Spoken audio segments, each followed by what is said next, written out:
So welcome back, my friends, to the Fitness Made a Lot Simpler video series. In today's episode, we're going to be discussing the simple approach to physical strength and conditioning to help you build the body that you want without any need for expensive equipment, gym memberships, or even a lot of fancy skills as well. Now, to give you a bit of a foundation into what we're going to be doing here, it's important to understand that one of the simplest things that you can do to make your strength and conditioning a lot more focused is to adopt what I call chain training as a methodology. Now, chain training is a little bit different way of just perceiving how you strengthen and condition your body. It's not an actual exercise program in and of itself. It's more about how you perceive how your body is being used. Now, in most cases, when it comes to strength and conditioning, most people will talk about either working muscles, kind of like a bodybuilder, like, okay, this is your lateral deltoid and your front deltoid, your rear deltoid and stuff, which is an effective way, especially in physical therapy realms where it's like, oh yeah, your infraspinatus is a little bit weak. We need to strengthen that specific muscle. But the downside to that is that it chops the body up into so many finite little pieces that you need a lot of different exercises, often a lot of different pieces of equipment, and a lot of things in your workout that basically bloat your workout. And this is how you can have some exercises or programs where it's like, yeah, I've been in the gym for like 3 hours and I've just worked my calves, because you got to get every little tiny angle. So that's the muscular approach. Then you've got the athletic side of things. This is the movement approach. People say, I don't work muscles, I work movements kind of things. So now instead of thinking of quads and calves and hamstrings, you're thinking running and jumping and squatting and things like that. And this has certainly functional applications to it, but this leads to its own problems as well, which can become very complicated. Is how many different ways can you move your body? How many different types of athleticism are there? As a martial artist myself, in the world of Taekwondo, we have over 3,000 techniques in Taekwondo. So that can get really complicated really quickly when you're realizing how many different types of athleticism and development of power and stability and mobility. And once again, we end up with workouts that are huge and bloated and tedious, not to mention the fact that maybe you're just not even an athlete. I once worked at a gym that was, the tagline was like, train like an athlete, train like an athlete. And time after time, a lot of people came in, they're like, okay, I like being powerful and functional, but I'm not an athlete. I just want to look and feel good. And it's under the assumption that the correlation of athletic performance will lead to a body that looks and feels good, when I can speak from experience, a lot of times athletes are the most broken and hard to develop bodies there are. So chain training is the marriage of these two things. So they build upon each other's strength, but they overcome all of the weaknesses. So instead of thinking of muscles and instead of thinking movements, chain training is about recognizing tension chains. Because fundamentally, all strength and conditioning is about producing tension in your muscles. Your brain sends a signal through your nervous system that tells your muscles to contract. Whether you're trying to get better at ping pong, powerlifting, or any other type of activity, that is the foundation to effective training in all realms. And the body has 6 tension chains. You have your 3 movement chains. This is pushing, which is any type of activity where you're pushing your muscle, your hands away from your torso against resistance. That is your chest, shoulders, and triceps primarily. You also have your pull chain, which is the opposite. Anything where you're pulling your hands towards your torso under resistance. Your entire back, shoulders, back of your shoulders, biceps, and grip muscles. Then you also have your squat chain. Squat chain is everything from the waist down. And squat chain is any type of movement where hip is getting closer to heel. Squats, lunges, step-ups, leg extensions, curls, everything about the lower body is squat chain. And here's the thing. It doesn't really matter what exercises you do. It doesn't really matter what equipment you use. Your body doesn't care necessarily what type of training you're doing as far as a brand name goes. It just knows I got to produce tension in the muscles for pushing, pulling, squat chain type of movements. It's using the muscles and engaging the muscles proactively. So you're still training muscles, but you're also doing it in movement patterns that have functional carryover towards anything that you ever want to accomplish as an athlete, or just general health and functional fitness for things like hauling groceries and stuff. And most of your physical development as far as aesthetics, strength, and power goes are those three chains. So right now, we've already whittled it down to just three things. It's just push, pull, and squat. If you did just that 80% of your workouts, you're largely covered in anything you would need for strength and conditioning. The other three chains are your support chains. These are the muscles that allow force to transfer through the length of your body. You have your flexion chain, which is in many cases considered primarily your abs, but it's everything that your body is flexing for. Sit-ups, leg raises, or even isometrically like plank variations, ab rollouts, things of that nature that place tension along the entire front side of the body. Then on the opposite side, you have your extension chain. This is extending the body upwards. Things like hip extensions, hip bridges, kettlebell swings, primarily glutes, hamstrings, and all the muscles along your spinal erectors. And then you have your lateral chain. This is transferring force along the sides of your body, which are a combination of the two, but now allowing force to be along the side of your body, which is also rotation. And this gives you a lot more of the health and fitness of your back, but also kind of gluing things together for functional synergy, so that way you don't have any weak links that are holding you back. Those 6 tension chains will take care of most everything you'll ever need, and then you can just fill in the gaps and make tweaks on the things that you personally find may be lacking here and there. So if you want to, of course, to become a martial artist, or practice your sidekick, or focus on a particular muscle for the sake of therapy or whatever, then yes, absolutely, you add to these sorts of things. A simple approach to health and fitness is never about limiting your options. It's about focusing on the 80% that brings most of the benefit that you're looking for with the least amount of work and effort. And the chain training approach will give it to you. You don't need to worry about what exercises do I do, what equipment do I use, or anything like that. Just work your 6 tension chains in whatever fashion you like or see fit, according to the resources and preferences you have, and you're largely going to be covered. And for the sake of ultimate simplicity, the great thing is that when it comes to those 6 tension chains, you can effectively work 5 out of those 6 with nothing more than the floor beneath your feet and maybe a sturdy wall if you need that sort of thing. Now, I'll cover these a lot more in detail in my other approaches of progressive and weighted calisthenics book, Grind Style Calisthenics, and Beautiful Strength.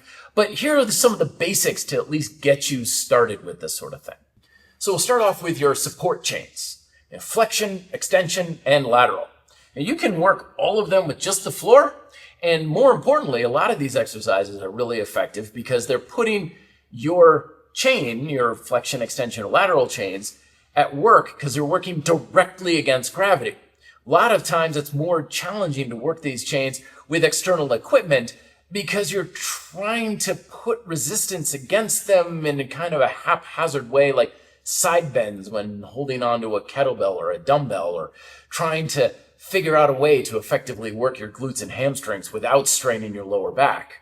Floor-based calisthenics puts all of these chains completely at work in a very synergistic way, in a way that's easy to manage. We start off with our flexion chain. This is everything on the front side of the body, but putting a heavy emphasis on the hip flexors and the abdominals.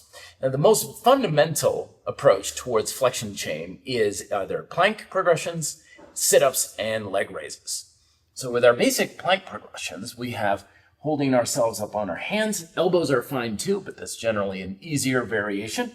And we want things to be challenging. Shoulders are forward, having a pelvic tilt, and up into a classic bear plank, like so. Just bringing the knees up a little bit, an isometric here is perfectly fine. To add resistance, we go into our standard plank, again, keeping the glutes tight, the pelvic tilted.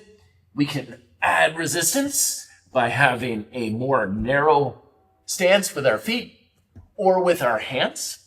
We can also add resistance by stretching out further. I cover all of these techniques in greater detail and beautiful strength, but this gives us the idea here.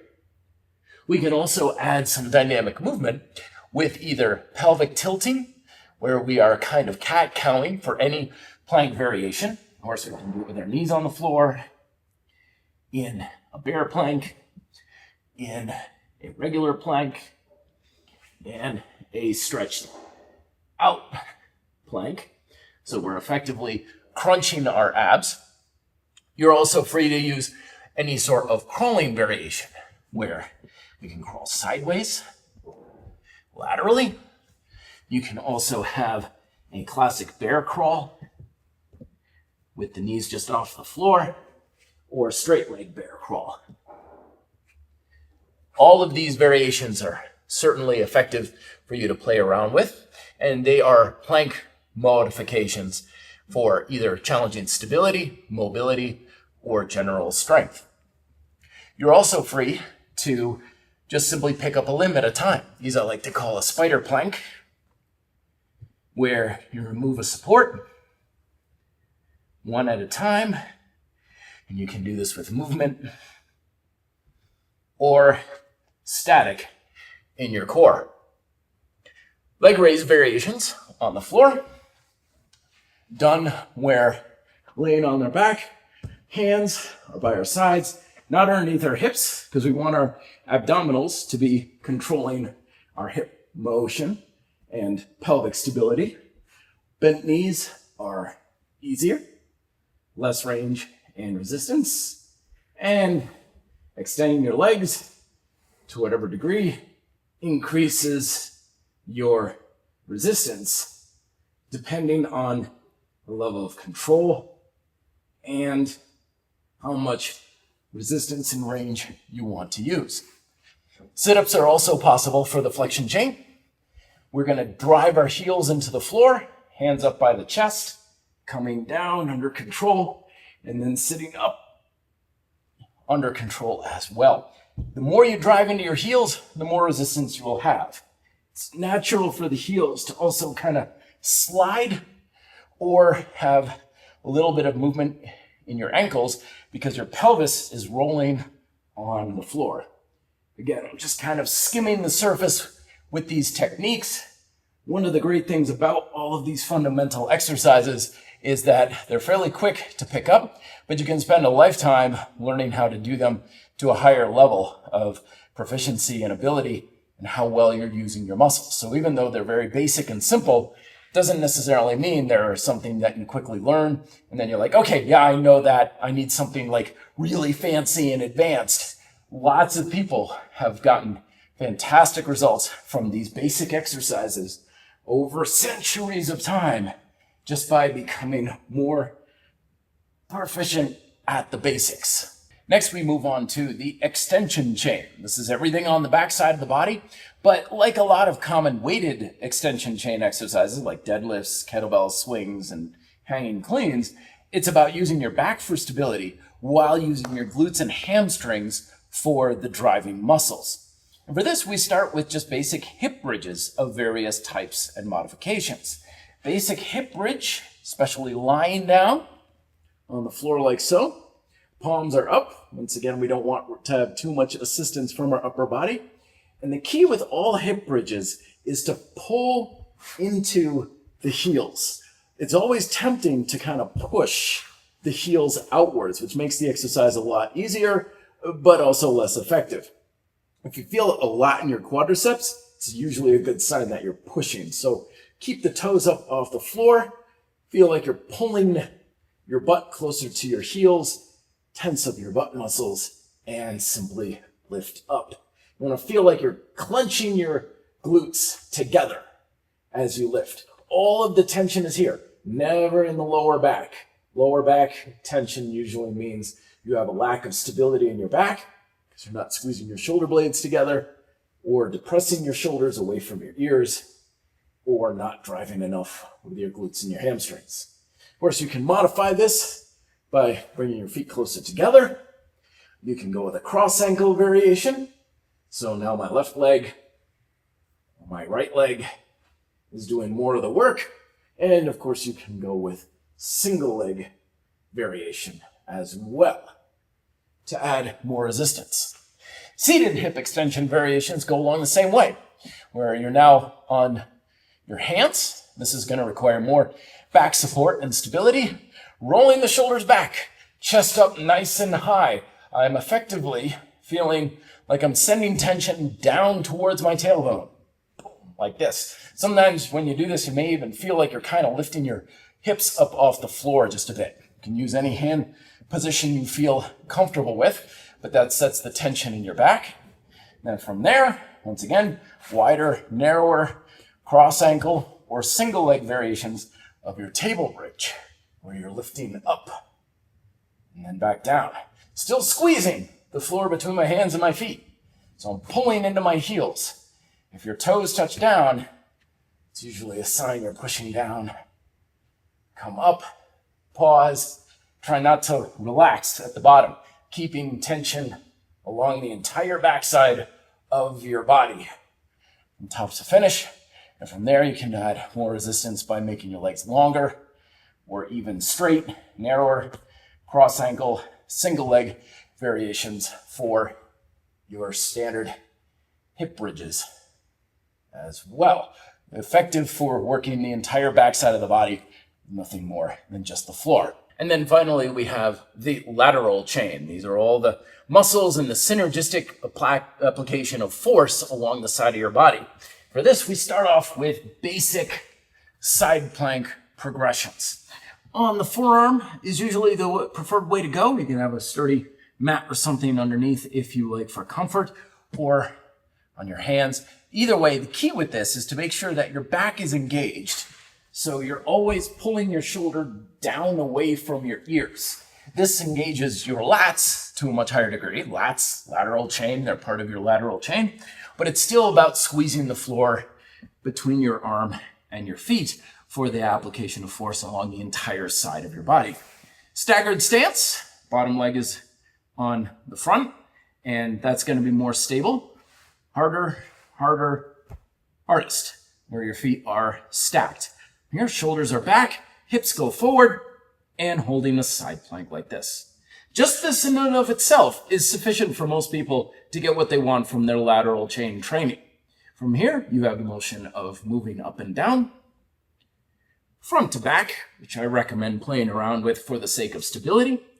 And if you have your feet about shoulder width, top foot is now forward, you can rotate back and forth, which is really good for shoulder stability, while also employing a lot of core and hip stability as well. These variations don't look like a whole lot, but they don't need to be. The important thing about support chain training is that it's not so much about making the muscles work as hard as possible, but rather just getting tension to flow through your body from nose to toes. Most of the benefit of support chain training from health and fitness and body posture is all about just getting force to flow through your body. It's not something you need to take to failure. It's not also something that you need to work with a huge amount of resistance to get most of the potential results you're looking for from these chains. Just any modest amount of resistance for reps or time, according to programming, which we'll cover in another video, will be more than sufficient for you to get what you want out of it. So we've covered flexion, extension, and lateral chain. So just in those basic movements or holds right there, we've already covered 50% of everything you're going to need to effectively strengthen and condition your neuromuscular system. Now we're going to look into two of the movement chains, which are pushing and squat chains, which again, we're just going to use the floor here for. Naturally, in the world of calisthenics, the fundamental push chain exercise are push-up variations. And a lot of people kind of dabble with push-ups from time to time, but many of them fail to really get what they can out of the technique because they just get stuck doing endless repetitions and get in what I call the calisthenics rut, where they keep doing the same simple although limited push-up variation, which is kind of like the standard military push-up. And usually in the quest for endless repetitions and volume, they just start endlessly doing half-hearted type of reps just to feed the ego with like saying, oh, I do 1,000 push-ups every day kind of thing. We're going to take a different approach. We're going to be using progressive techniques like we did with our support chains to make the exercise much more challenging, yet still keeping its simplicity. Because I don't know about you, but I have zero interest in ever doing 100 push-ups. That'd be like going into the gym and just lifting an empty barbell for all eternity for endless repetitions. And people are like, well, you can just add weight. You can actually get stronger that way. And it's like, no. I just got to do just the empty barbell. It's the same exact approach. So we're going to be utilizing progressive calisthenics, where we're going to start off with our knee-style push-ups, a very good technique for especially dialing in things of technical nature. With all of our push-up variations, I'm going to help you make it a lot more stable through a couple of variations in what we do with our arms. First off is heavy amounts of external rotation. As you come down, you're going to feel like you're screwing your hands into the floor. We're trying to avoid this feeling of like the middle or the inside of the hands popping up, this tenting when we do these exercises. Instead, you want to feel like you're pushing into your thumbs while you're packing your shoulders down. We don't want to be hunching up while we do our push-ups. So when we do them on our knees, it pays to keep the glutes super tense and the abs tense as well. I always recommend when doing push-ups, start laying down. That way you can get your hands in the proper position right at the lower part of your chest, and you can tense everything up as hard as you can, which helps to set the tension, making the exercise a lot safer and more effective. Some people like to cross ankles. I just like to keep my feet on the ground, screwing the arms into the floor, and pushing on up. Coming down under control, letting your chest kiss the floor.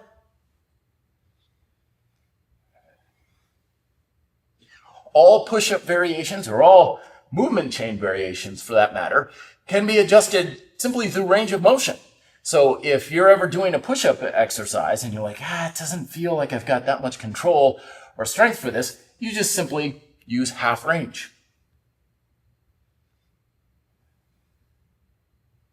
Then you can go to 3/4 range. Then you can go all the way down. A very simple way to add technical difficulty and adjusting how much resistance is on the muscle, because the bigger the range you have, the more resistance you have through simple leverage. Naturally, your next progressions from there are to do the push-up on your toes. Like with our plank, wider stance is more stable, narrower is more difficult. You can either even cross ankle if you're looking for a little bit of extra challenge. Don't underestimate the difficulty that comes from any exercise that has a less stable base. Stability is something that is an aspect of strength that you need more muscle tension for. So if I'm doing push-ups on one foot, I need more work from my push chain, just shoulders and triceps, in order to maintain control. You're not using strength just for movement, but also for control of that movement as well. Of course, the main way of progressing, though, with your regular push-up is with hand positions. A little bit wider, more stable, easier, harder still. Usually when I'm giving people really narrow push-up variations, though, I'm not telling them to go super, super tight and close together. Instead, I usually say go about thumb width. As long as your hands are getting underneath your chest, you're probably getting most of everything you're going to need. And narrower than that can be a little harder on the joints in some cases, and largely not very beneficial. So once again, with a narrow push-up, we get our hands in position. We can start on the floor, set your position in tension, everything's tight, and you can move, once again emphasizing that type of internal and external motion. When you really get that external motion, you'll feel it much more in the chest. I know a lot of times when people think narrow push-ups, they're like, those are tricep push-ups. I'm like, yes, as they should be. You should be working your triceps really hard with push-ups. This is, again, push chain training. The goal with chain training is not to have an emphasis in any one muscle along that chain. So in the case of like push-ups, it's chest, shoulders, and triceps. We want kind of a homogeneous use of tension throughout the entire chain. That's why we're not working movements, we're not working muscles, we're working the entire chain. And it's natural if you start off to think, oh, I mostly feel it in my triceps. Well, that can just mean the triceps are the weak link in the chain. They'll get stronger, and then they won't feel like they're the weak link anymore. But over time, your goal is to use everything as one cohesive unit. So you're working the chain instead of just the muscles. And that way, it's much more functional for athletics, but also more effective for working the muscles for aesthetics.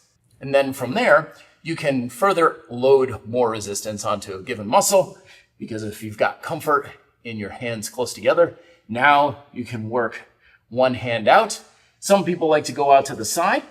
I prefer to go more on fingertips. That way I don't have this weird, anchoring limb out to the side that I'm trying to work with. If I go on my fingertips, I have less pressure on my hand.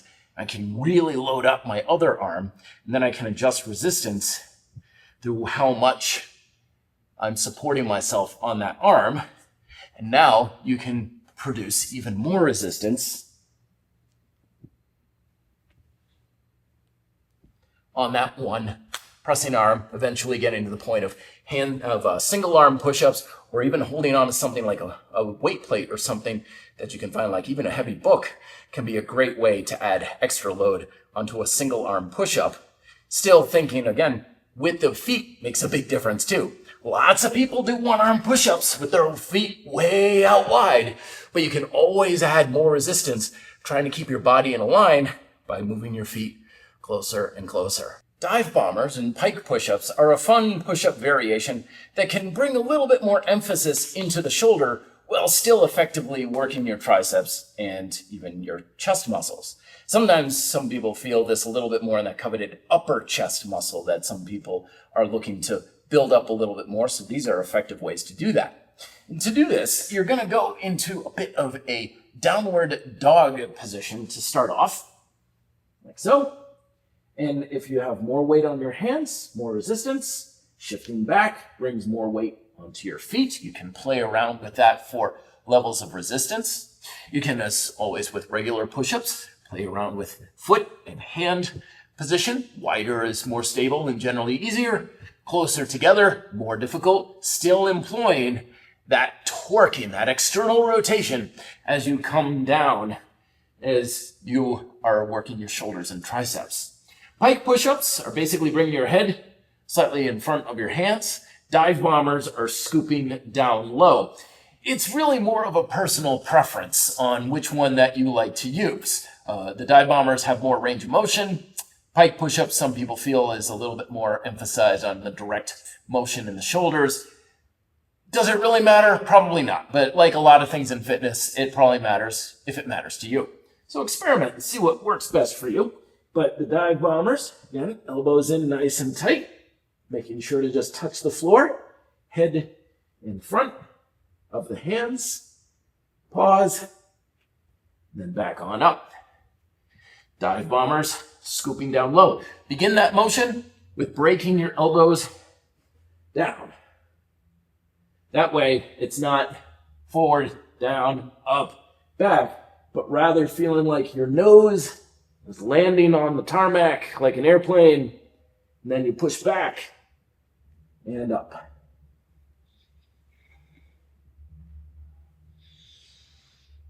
Once again, you can use shorter range of motion or even different heights for resistance. So with the dive bombers especially, if you don't come down very far, like with a regular push-up, that can be a good way to decrease resistance as well. And then we come to our fifth chain that we can do with nothing more than just the floor. And that, of course, is our squat chain, effectively working everything from the hips on down.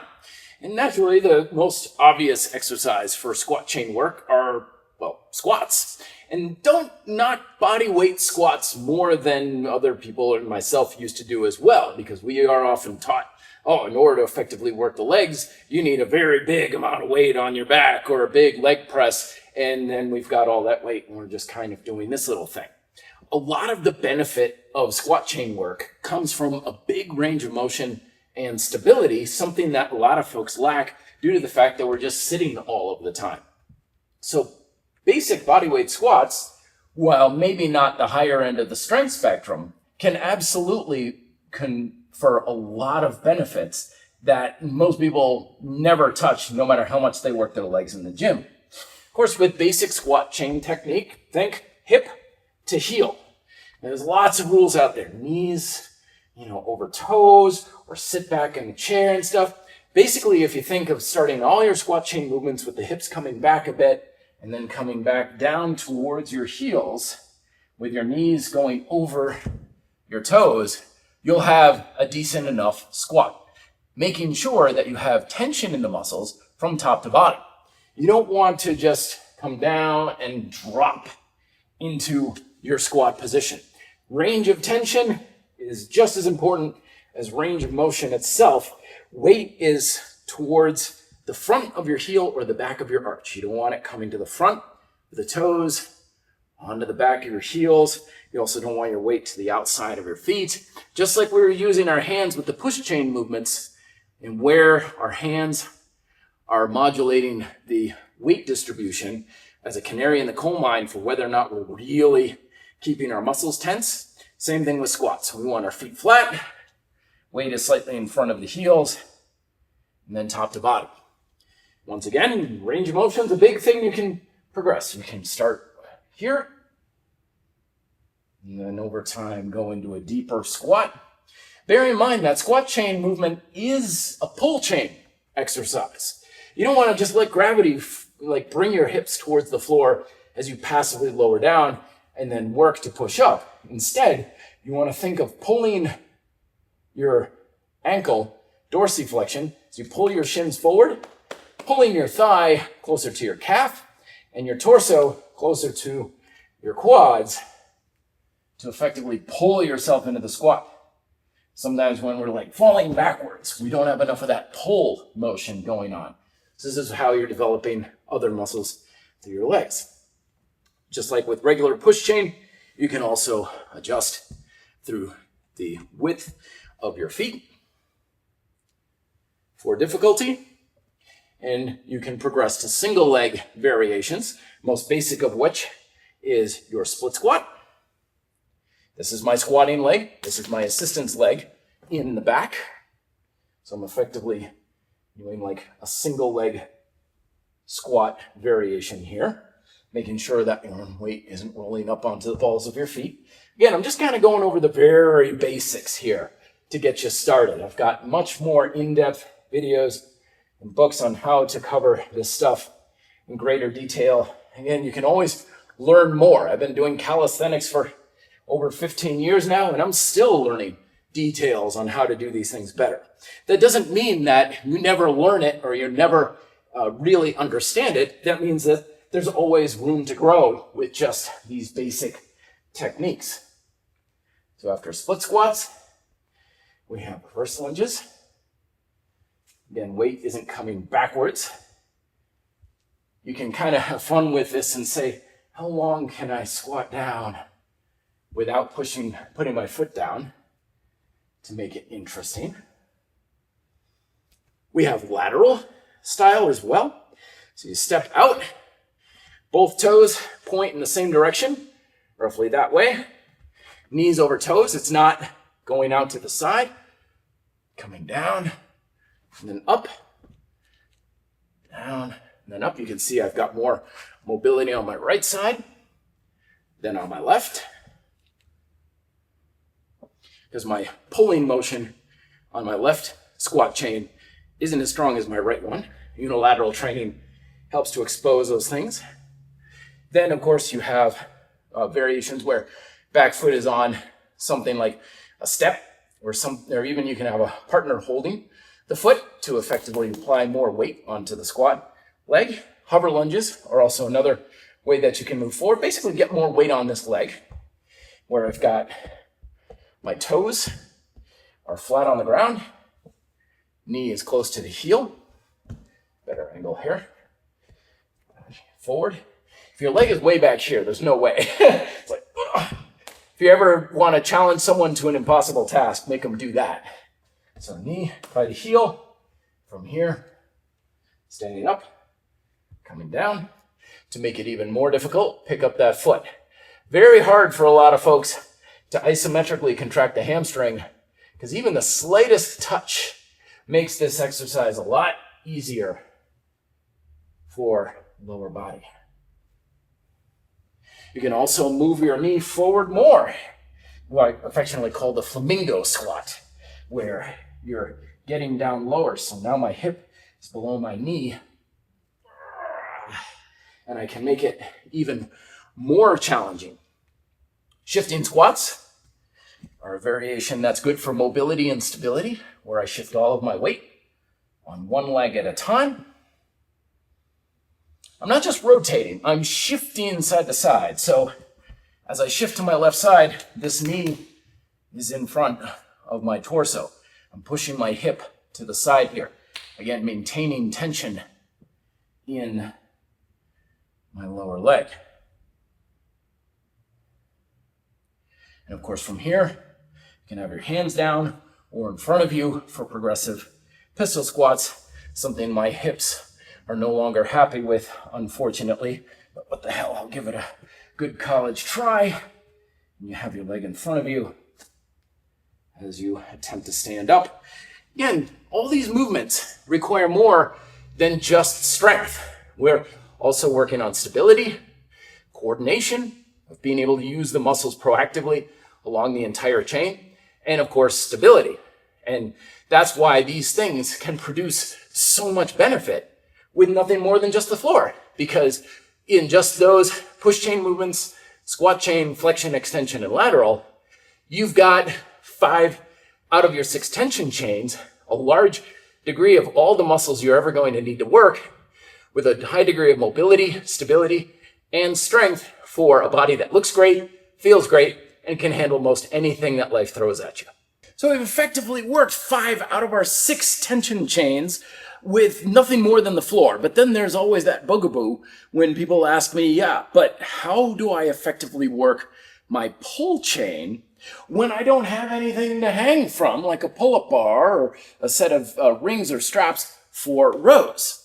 And there's lots of things out there that can kind of go about it, like ab wheels can be a good shoulder extensor, which works your lats. Your bridge work that we covered earlier, or your extension chain work does work your back to some degree. Push chain work also does use your back for support. But the bottom line is, you have to have something that you can hang your body from to some degree if you want to effectively work your pull chain, which of course is your entire back, the back of your shoulders, grip, and biceps. And it's not too hard to come by either. You need some sort of a pull-up bar-like apparatus. And if you don't have one, then you need to make one, buy one, or find one, which is not all that hard when you really kind of get down to the grassroots of it.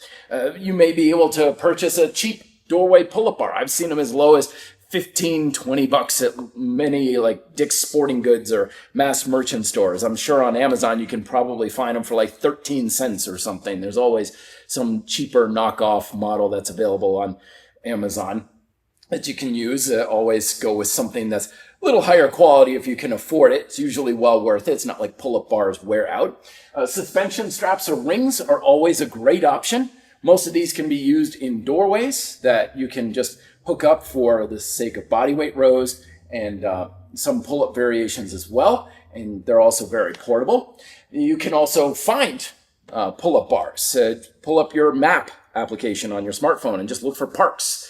Usually parks have some sort of a pull-up bar apparatus. Sometimes you can find even just a good sturdy tree limb or something you can hang from. Always use your best discretion though. Keep safety in mind. You don't want to be grabbing things that's going to give you splinters or something that can potentially break on you. But usually you can find something in the lines of some sort of a sturdy thing to hang off of. And of course you can just make something. I've got lots of videos on my YouTube channel on making a simple DIY setup, which is just a single length of rope, 2 PVC handles. And tie each one with a bowline knot or something that's really, really sturdy. If you have a favorite knot, go ahead and use it. Make sure that the edges of your PVC handles are not sharp or rough, that they're going to cut into the rope, of course. And just throw that over a tree limb or a beam that you have in your vicinity, or something that you can have good, nice and sturdy. That has the advantage too of just being a general suspension application that you can use for other things like dips and chest flies and stuff. But you also have the ability to adjust the height of those things as well. But at the end of the day, buy one, make one, or find one. But you'll have your options if you are resourceful enough. And when it comes to your pull chain training, there's 2 main exercise variations that we're going to focus on. One, of course, is the basic bodyweight row. This is where rings and suspension straps really come in handy because you can adjust the height of them and just lean on back and down and pull yourself on up, making sure that you're on something sturdy. I can't really demonstrate it here on this pull-up bar because if I lean my weight, the bar will move on me. But the more of an angle you have, the more resistance you place on your hands. The more upright you are, the easier it is. You also have the option of doing an archer style row, where one side is working primarily and the other one is just providing support. You can do it alternated. You can go entirely on one side, and you can also go with a narrower hand and foot position that we discussed earlier to make it more challenging and difficult, just for the sake of adding instability. Progressive pull-up variations are also pull chain exercises, and even though rows and pull-ups may seem like they're radically different exercises, they're actually fundamentally the same thing. Rows work on shoulder extension and bicep flexion while grabbing onto something for grip. Pull-ups, same thing. Shoulder extension with bicep flexion with working for grip. You're primarily changing your range of motion. Rows could be considered kind of half range. Pull-ups are full range. And your angle to gravity is a little bit different, of course. It's horizontal versus vertical. But again, with chain training, the ideal scenario is to engage the muscles with a holistic synergistic use, so that if you're doing different exercises, the difference in what your muscles is doing is pretty negligible. You don't want to have a slight variation that you do. It's like, whoa, that's totally different. Now I feel it way more in this muscle or that muscle. Usually that's a good sign that your tension control of how you're using muscles is more just lazy and reactive versus actually making the muscles tense up. So that way, if you make a change in what you're doing, the muscles are largely doing the same thing. The only difference is how much tension they're holding and maybe a little bit of a difference in coordination. But it shouldn't really matter all that much whether or not you're doing rows or pull-ups. They're both pull chain movements. Pull-up variations can also start with your feet on the ground if you have the ability to adjust the height of your handles. You can adjust the difficulty with how far out your legs are, crossing your ankles. And of course, you have other variations like we discussed earlier, archer and single arm variations. If you just have a pull-up bar or something that you're grabbing onto, move the handles over so not out of frame. Of course, wider grip, easier to a degree. I mean, sometimes people go really wide, but it's kind of a little bit of a different but not better sort of scenario. Generally shoulder width, and moving to narrower is going to produce more of the stimulus that you're after. And then of course you can go with having one arm be a primary worker while the other is all about assistance. Same thing with the push-ups that we discussed earlier, where you can have all of your hand on a grip and then 3 fingers, 2 fingers, and just having less assistance from the non-working arm while the other one's doing all of the work. But basically, it's just horizontal pull, vertical pull, narrower, harder, and progressive. And that's going to take care of your development of your entire back, shoulders, biceps, and grip to a large degree. So that, in a nutshell, is the chain training approach to very basic, fundamental, progressive calisthenics exercises that allow you to strengthen and condition your entire body for both aesthetics, because you're applying tension into key muscle groups, while also using them in basic fundamental movement patterns, which have a lot of functional carryover for life, sport, and basically anything else. From there, you could just make tweaks and adjustments to suit your own needs. If you need a particular type of stability, for example, for the sake of martial arts, or if you want to have explosive power running up a hill in hill sprints, could be an example. Remember, simple training is not about limiting yourself to anything. It's about always focusing on the most basic fundamental patterns and tools and resources, and then just adding to fill in the gaps wherever you see fit. But that still stays your core approach that you use that takes care of 80 to 90% of everything you're ever going to need anyway. So you don't have to deal with a whole lot of the fluff and the noise and stuff that just distracts you and wastes a lot of time and energy. And one of the great things about chain training is that it makes it a lot easier to build your own workouts and programming routine. Because you're not trying to figure out what muscles am I working on what days and what movements should I work on what days and stuff. You just simply have your 6 tension chains and it's just, okay, order through 6 to 7 days a week what days you want to work what tension chains. And you can do this 100 different ways. Honestly, it really isn't all that important because the most important thing in your training is that you can just consistently create the stimulus that you want. You could do split training, full body training. You could do circuits. You could do straight sets. You can do upper lower body splits. Most of the programming variables that matter are just about adhering to personal preference and schedule. As long as you're consistently creating the stimulus that you're after, your training is going to work, or at least be effective to the degree that it can be.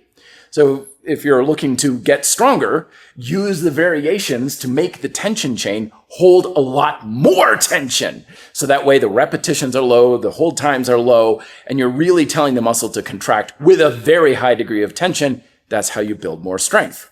If you want more endurance, then you go the opposite way. Repetitions are up, hold times are up, and you're basically asking your muscle to work for longer extended periods of time, sometimes towards fatigue. And if you're trying to build muscle, then it's a combination of the two, where you're effectively putting a good amount of resistance so you can have tension in the muscle, and you're pushing yourself close to that muscular burnout, near muscular failure. The key word being muscular failure. You're not reaching technical failure, or you're not reaching so much the cardiovascular mental limits that you have. You're asking the muscle to physically produce more energy output, and expanding that over time is how you stimulate hypertrophy. And you can do that pretty much any way that you see fit. Break out the calendar, break out the 7 day week that you have, and just write, okay, Monday and Thursday, I'm going to work the movement chains, push, pull, squat. And Wednesday and Sunday, I'll work my support chains. Generally, if you work things 2 to 3 times a week for 2 to 3 sets, that's a good general ballpark programming realm to go in. Again, don't be dogmatic. Modify and adjust it however you see fit. If you know yourself or you know your goals, it's like, yeah, but what I need is just going to be more than that, then by all means make changes. But again, it's hard to admit it, but most of us are just average. And we're going to get the most of what we want through average programming with average exercises. So 2 to 3 sets for 2 to 3 times a week, either tension, high tension for strength, high time for endurance and stamina, or really challenging your muscular work capacity for stimulating hypertrophy. You adhere to those principles. You could pretty much program whatever kind of workouts you like. You could do circuits. You can do straight sets. You could say, I'm going to work on my push-ups. Then I'm going to do my squat chain. Then I'm going to do support chains. Then tomorrow I'll go to the park where I have a pull-up bar or whatever. Really, it really isn't that important on how you do it. Just get that stimulus 2 to 3 times a week, 2 to 3 sets, getting to whatever exercise variations you feel are the easiest way for you to do it for your body. And that's going to be the thing that's going to get you the bulk of what you're looking for from your strength and conditioning. And it's just, again, filling in the little gaps and details as you see fit, as you discover along the way. And once again, if you're like, yeah, but this just is, it feels too simple. It's too basic. Don't I need something more advanced? Don't I need something that's really fancy and stuff? And the answer is probably not. The vast majority of people I've ever run into who are the biggest, the strongest, the most athletic and powerful are the ones who don't do anything fancy. They're not doing anything different from anybody else. They're still just doing push-ups and pull-ups and squat variations and leg raises and stuff. The difference is that they do it extremely well. They're very, very, very good at it. As a martial artist, like the best martial artists out there do exactly what I do. I do exactly the same thing as them. The only difference is that their sidekick is a heck of a lot better than my sidekick. But they're not going into class going like, I'm tired of sidekicks. Can't we work on something with a triple backflip while eating a banana and singing show tunes or something? It's like, no, I'm going to just endlessly drill the sidekick, always looking for what's the next thing that I can do to make progress, which I'll be addressing how you can know exactly what that is for you every single workout in a later video. But first, we need to address the other big thing that's going to make things a lot simpler, which is all about healthy eating and managing body fat levels without any sort of reference to diets or restrictive eating. I'll see you in that video. Talk to you then. Till then, be fit and live free.